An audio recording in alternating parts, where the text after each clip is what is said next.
Another round of bad weather bearing down on northern Michigan and the Upper Peninsula. Since last weekend's ice storms, crews have been at work restoring service to over 30,000 customers in the UP, mainly in the south central and eastern UP, and now the region is hindered by a fuel shortage. Governor Gretchen Whitmer and several local governments have declared a state of emergency.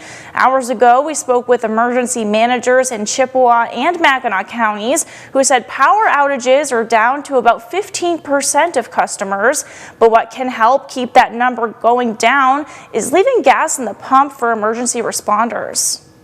Right now, if we run out of or run low on fuel and have to have those trucks leave the scene, they've got to drive or may end up having to drive far north to get their gas up into Chippewa County to continue their work down in Mackinac County, which drastically increases your response time and your repair time. We've had some extreme instances in this area, but this one was really wide, really impactful, and there's going to be a lot of ripple effects from this for the weeks to come. So it's really not over in the recovery process.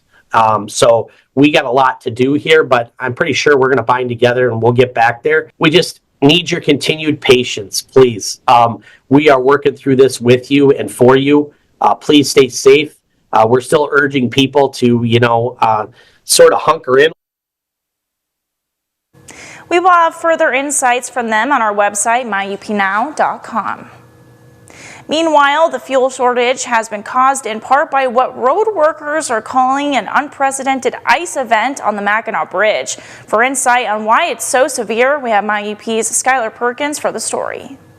We certainly understand the frustration of travelers. They get so close. They're right there ready to cross the bridge, and then they're told they have to wait for hours. That's MDOT's Northern Michigan spokesperson, James Lake, talking to us Wednesday afternoon about people stranded amid the repeated closures of the only link between Michigan's upper and lower peninsulas, the Mackinac Bridge. Caused by last weekend's ice storm, Lake said what's happening now is no routine closure. Really unprecedented levels of ice on the bridge. Throughout the week, MDOT has released clips of ice falling and close calls with vehicles, which Lake said are just samples of the serious danger they're trying to avoid. We have chunks of ice that are falling hundreds of feet from the tops of the towers and the suspender cables. We're seeing spear shapes, 20 feet long that are just kind of punching right into the bridge deck.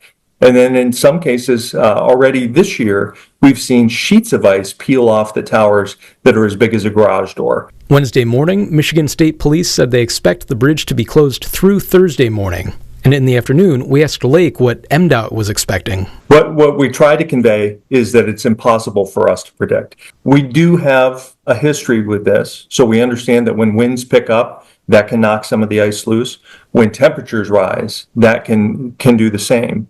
When we checked in with the National Weather Service in Gaylord, they told us that's exactly what it looks like the region is in for. It's going to be warmer, but those west-southwest winds, which is almost a due crosswind for the Mackinac Bridge, are really going to be kicking into high gear after the front moves through about 4 a.m. tonight. And that's going to lead to potential for some 40-mile-an-hour plus gusts. I would imagine the bridge is probably going to see its fair share of closures, probably at least over the next 48 hours, especially in Marquette. Skylar Perkins for MyUP News.